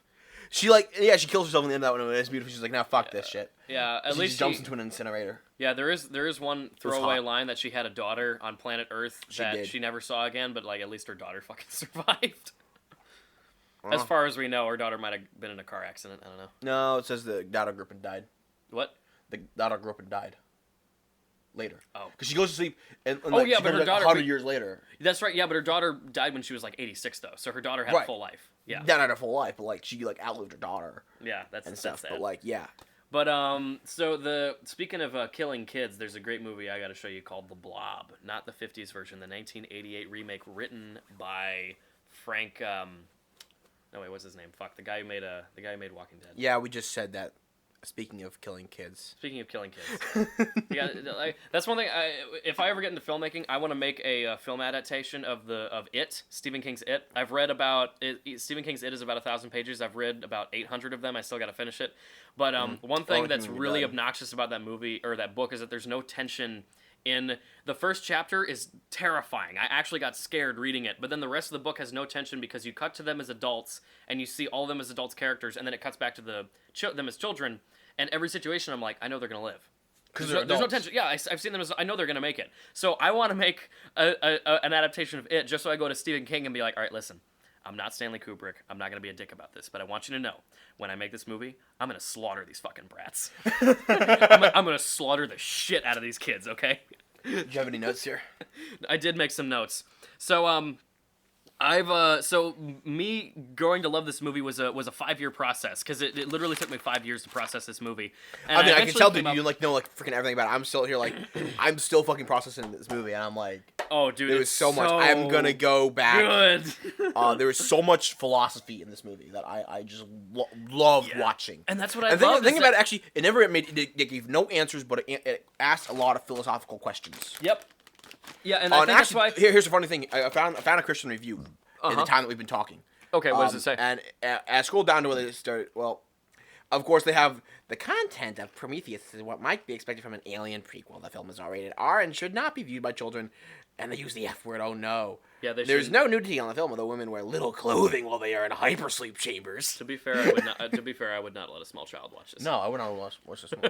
Actually, buying the Alien franchise at the store was the first time I ever had to show my ID for anything. Oh, that's interesting. Yeah, I bought a Swede Mauser 1918 knife, like Banette, and the dude didn't ask. Like I was like, "You need to see my ID. This is a big ass knife. You need to see." Like, it was a pawn shop too. He's like, "Dude, no, I don't need to see it." He's like, I take your word for it." I'm like, yeah. Really? It's like we bought weapons. No one asked for the ID, but the moment you want to watch the fucking Alien movies, we needed to make sure you're not 17. As the monumental fucking difference of immaturity that a 17-year-old and an 18-year-old don't have. It's just fucking like, oh my god, different you might person. see a boob. You might see a boob. Beware the boobs. That's the real scary part of the movie. It's not the aliens. It's you might see a boob. That's the worst thing that can happen. But No, okay. I actually did have to show my ID at Walmart to get a hatchet. I mean, At the two pawn shops, they've never asked. It's Like, a pawn shop, they don't man. give a fuck. Walmart has to ask, because if they find out that if it turns out that they actually sold a weapon to a minor with Walmart with all the security cameras in they have and all the stocks they have have to check. I'll give them that. Pawn shops don't give a shit. Like, one of the most interesting aspects of Prometheus is the questions the film poses about creation.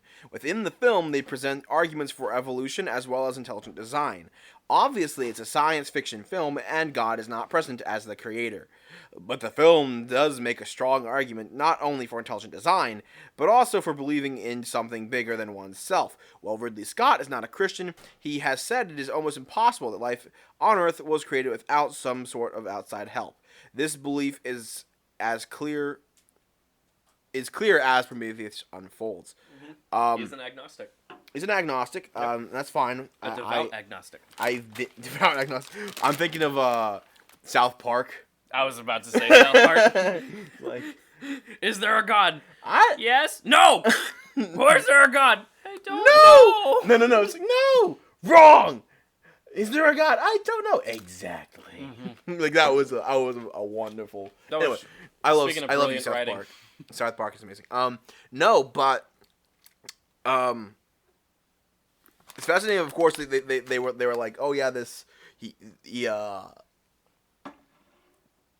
always it's always typical of Christians. So like, Everything's got to point back to intelligent design. there wasn't actually any arguments in here for or against evolution or intelligent design or anything. It was just a fucking badass science if you fiction notice, movie, they assumed evolution existed. In this one, these people assumed evolution. They were actually thinking that something caused it, right? Which again, that shows back to the agnostic thing. Like, as a person who's agnostic myself, well, I'm an atheist, heathen, Celtic Jew. He's religiously confused. It's okay. I'm Give him time. polyreligious. Yeah, give him time. I'm religion queer. My pronouns are. No, but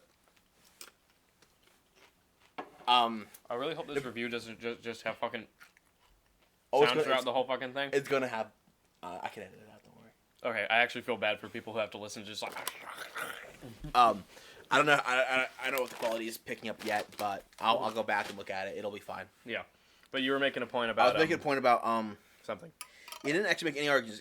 As an agnostic viewpoint, it assumed evolution.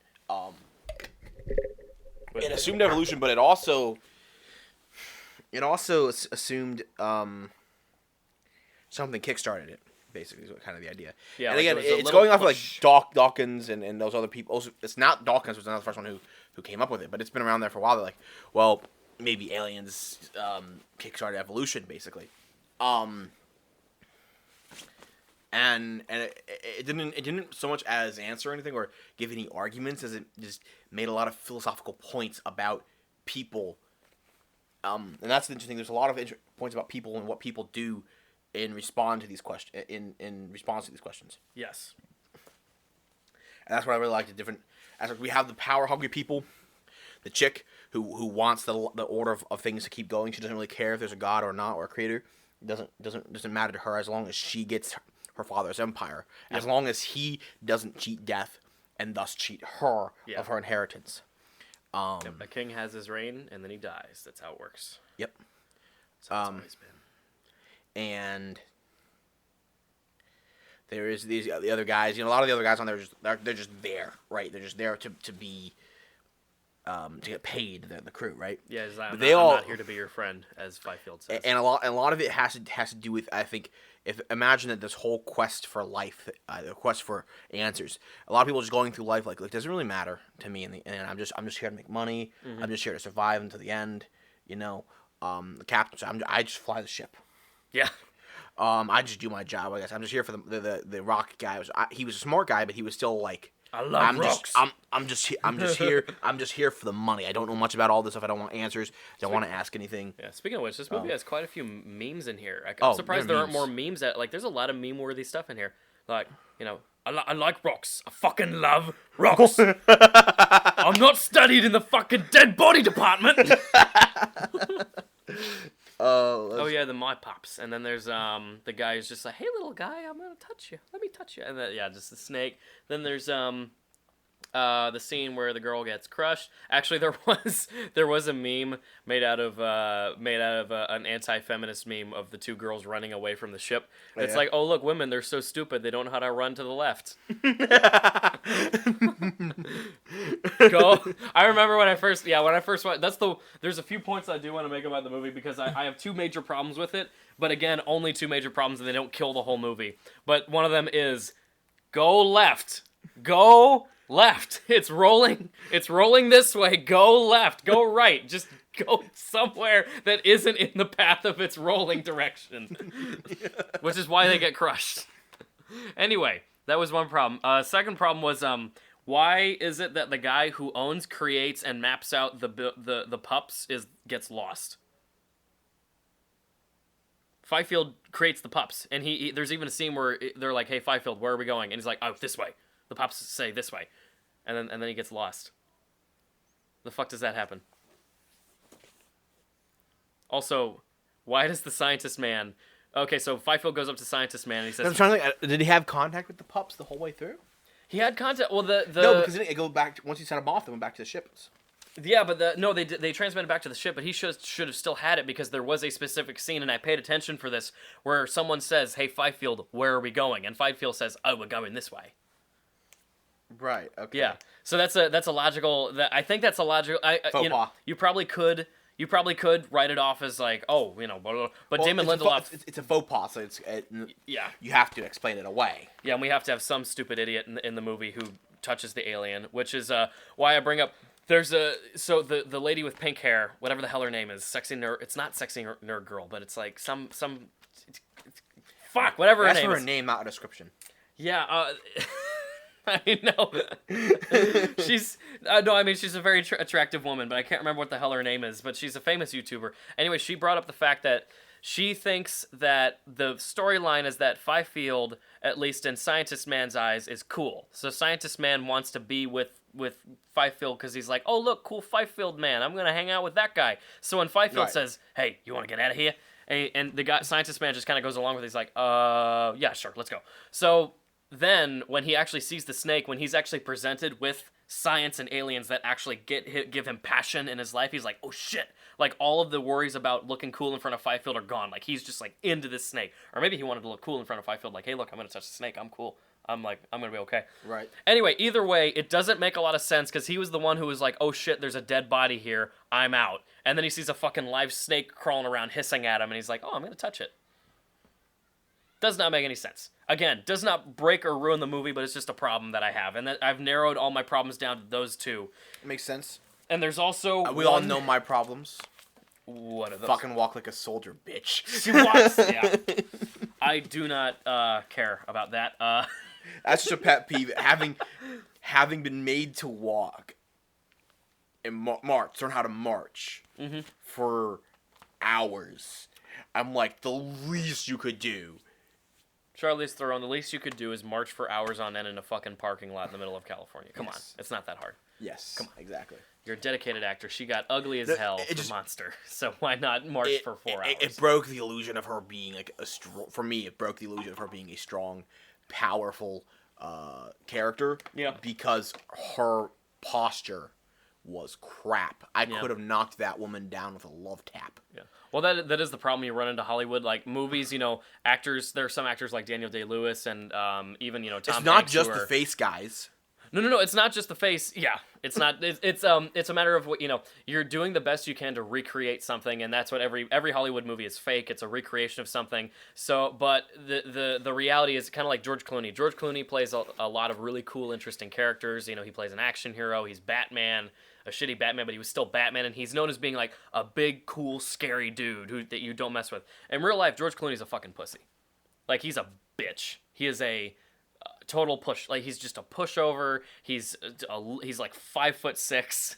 He's not intimidating. He's just a pussy. And that's the problem you run into. So that is the problem, and that's the problem with the walk. So they do their best to recreate it as best they can, but you're not gonna get it because in the end, even though Charlize Theron she's a great she is a wonderful person in real life. I think I haven't met her, but she's a great actor. She dedicates herself to the part. She does the best she can to live the part, but in the end, she's still a rich, spoiled brat Hollywood bitch, and she can't get all of it right. But you know what? Fine, I'll give her. know? I still give her the credit because she fucking went for it and she played the part really well. She did a great job. She did. It just Charlize Theron, A+. Well, A-. You didn't get the walk right, but I'll still give you an A-. because it's not just the walk. It's like the way she stood. It made her. It made her look. I'll give you that. Vulnerable. It made her look. Well, let me give you this intimidated.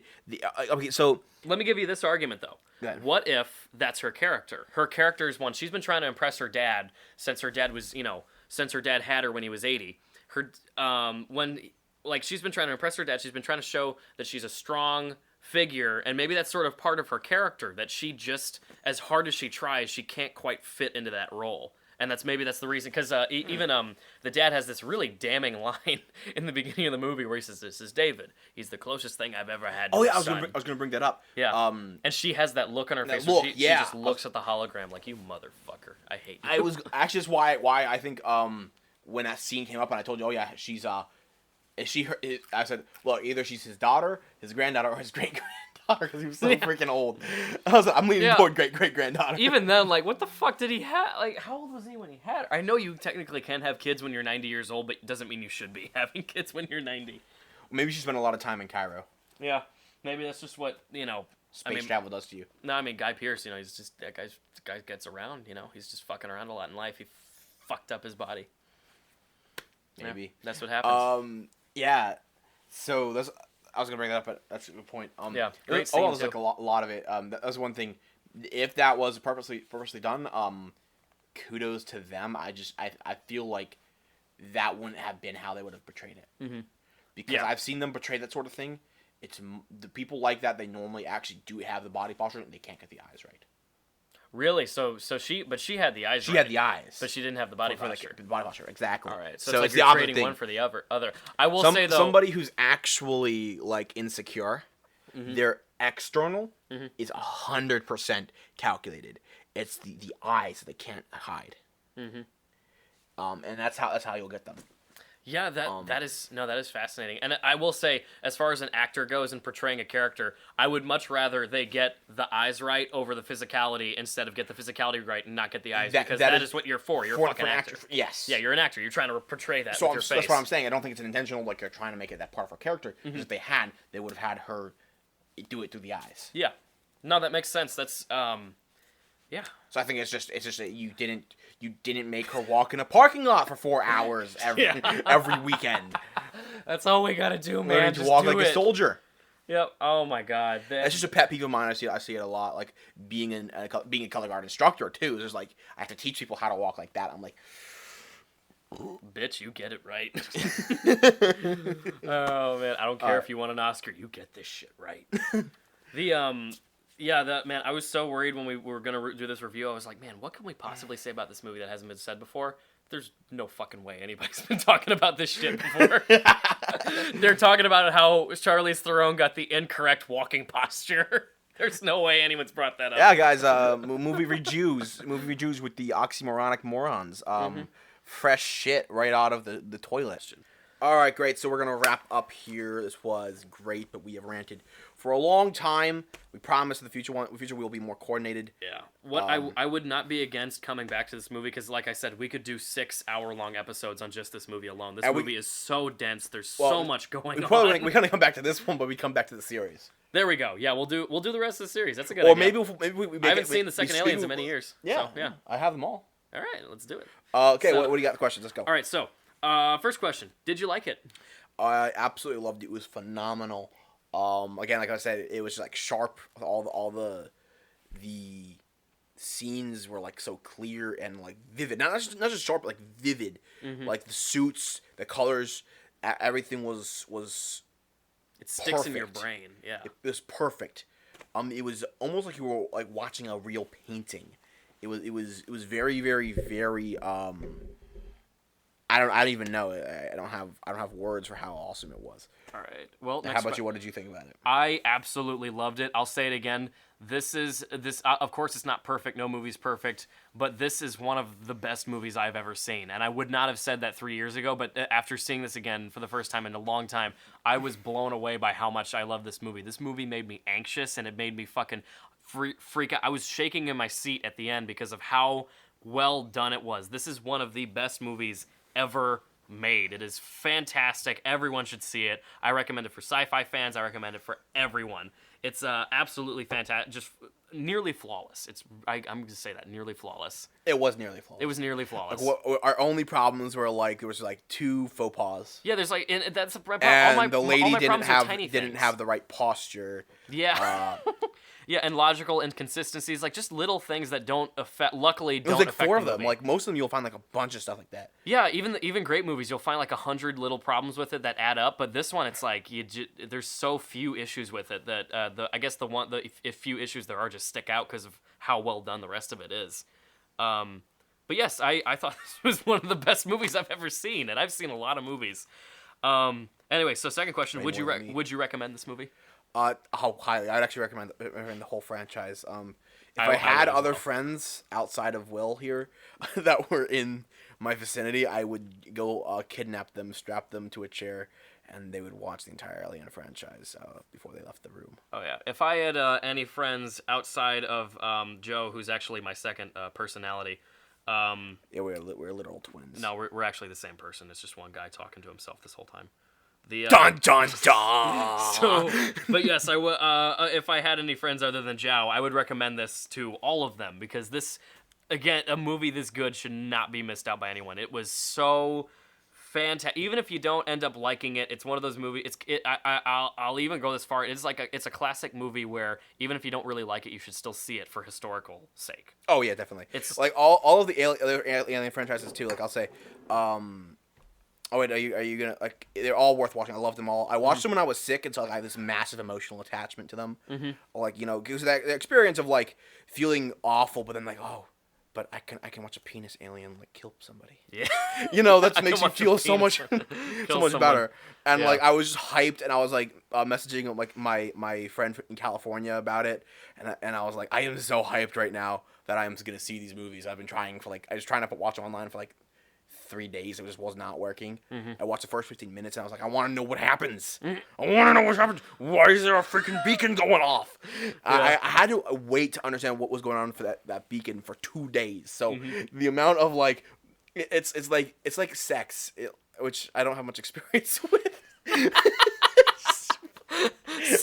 Never mind. I'm just gonna stop. So many directions I did not expect this to go.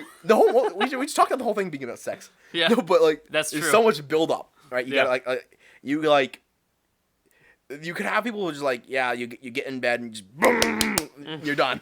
Yeah. Or you could like build it up for like the whole day, Yeah. or even 2 whole days. Yeah. And then you could just your dick will just fall off from the sensation. I'm not gonna lie, you kind of lost me there. I don't even know what you're talking about. I don't know what I'm talking about. So anyway, I might just cut that whole thing out. Back to the reason I recommend this is because even though it's not a good movie, but I do still like Resurrection a little bit. It's Resurrection was great. Like and I haven't seen the third one, but I'm sure the like Resurrection and Alien 3 and Alien vs Predator 1, they're all good, and you can see them if you want. You'll enjoy yourself, but you have to see Alien, you have to see Aliens, and you have to see Prometheus. And this is the first movie. Those three could work without the third and Resurrection. Yeah, you don't even need the rest of them. Those are just great because they're like, oh, by the way, more aliens. For me, it was like more xenomorphs. Yeah, and it's like these are all movies that everyone has to see. And Prometheus, that's what's so amazing. 4 more hours of xenomorphs. Yeah. I'm not upset at all. Not upset. Oh man, so on the contrary, so happy. So now that we're got to this, let's try to make this somewhat quick. But how would you rank this film with the rest of the Alien franchise? Shoot. This one. So I was thinking I'll start with this a little bit earlier, but it's like I sort of see them in groups. So we have Alien and Aliens are like one like pair. You can't have them without the other. Yeah, that's then kind of you true. have 3 and Resurrection. They're a pair, and you can do without them. Yeah, but you can't have them without each other because they're directly I haven't sequels. seen 3, but I'll see what you. I'm gonna watch that. And What see happens you in say the end about of 3 directly affects the beginning of 4. Resurrection. Yeah. Yeah, actually, you're right. So then you're we right, have Prometheus, and I don't know what happens with Alien Covenant. I really want to see it, but it might be the case, and I'm hoping it is the case that Stay tuned. We will talk Prometheus about it Alien will Covenant. be happening. Like, subscribe and get ready. Yeah. Oh yeah. You know. Yep. You'll learn so much about our personal sex lives you won't even know. It's gonna be amazing. Sure. Because we're talking about penis aliens anyway. Yeah, we're talking about sex anyway. Like, yeah. Anyway, so anyway, I'm back to hoping that pairs. Prometheus and Covenant will be like that too. Yeah. Like little sequels, and that's really cool because like little packets of like alien stuff. You It's could not probably like you could probably sell this as like Lord of the Rings, like a packet where it's like, you know, the first 2, the middle you know, whatever, Right. and the last chapter, you know, or it's Covenant. And exactly, Prometheus. exactly. Yeah. And Prometheus, I really can't rate it against the first 2 because they are all so perfect together. It's like asking you to take out ingredients to a cake and be like, now which ingredient's better? You're like, The cake is the better part. just put the shit back in the cake and let me eat it. No, I don't want to eat canola oil by itself. That fucking sucks. Exactly. Like, I mean, Alien could stand alone. Yeah, and that's how it was created. And Alien is it really wasn't the going to only be a one that standalone. can It's stand the only alone, one that can stand alone. yeah. But it wouldn't be nearly as good without Prometheus and Aliens. Yeah, especially without Prometheus, and that I like the first Alien more now that I've seen Prometheus. That's what I love about this movie. It is awesome. Like in the first Alien movie, you look at it and it's like, oh cool, a random alien appears. Yeah. You don't need to know any more than that. But like there's all this mystery of like this big ship. Yep. And now we like in Prometheus we get to see how that goes. So and then really we cool. find out, oh, this is why the alien's there, and it's actually very fascinating.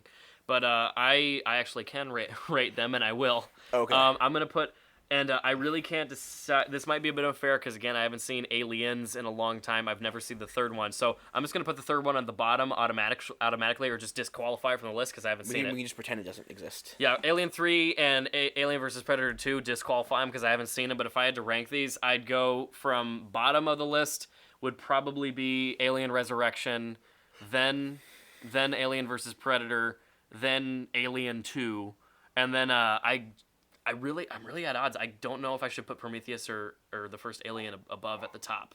I'm not sure which one's my favorite. Hard. It's actually very hard because I've seen both of those movies very recently. But they're also so very different. Yeah, they are. Like there's a lot in like Aliens where there's no dialogue. Alien when there's no dialogue. Yeah, very little dialogue. It's not dialogue driven at all. All right, so just to wrap this up, this is go see Prometheus. It's I don't know if it's better than the first Alien for me, but still they're both two. We'll just put them at tie. I'll put them tie for like they're both masterpieces of film. I really do think that. So just go see Prometheus, go see Alien, go see Aliens. Just watch all of them. They're amazing. Yeah, go see them as in like go to the theater and see them. Yeah. Because obviously theaters still watch. No. Alien Go fucking Covenant buy is them. coming out. You can like, still a actually couple months, yeah. Go see Alien Covenant. I highly recommend you guys go see that. Yeah, then come watch our review while we shit on it. Yeah, That'd be and if awesome. you haven't seen any of these movies yet, why the hell are you listening to this? You should go kill yourself or watch them. One or the other. Yeah. Yeah, so that's it. A pro tip of the day. Success and excessive drug use are not entirely exclusive. Good night, everybody. Have a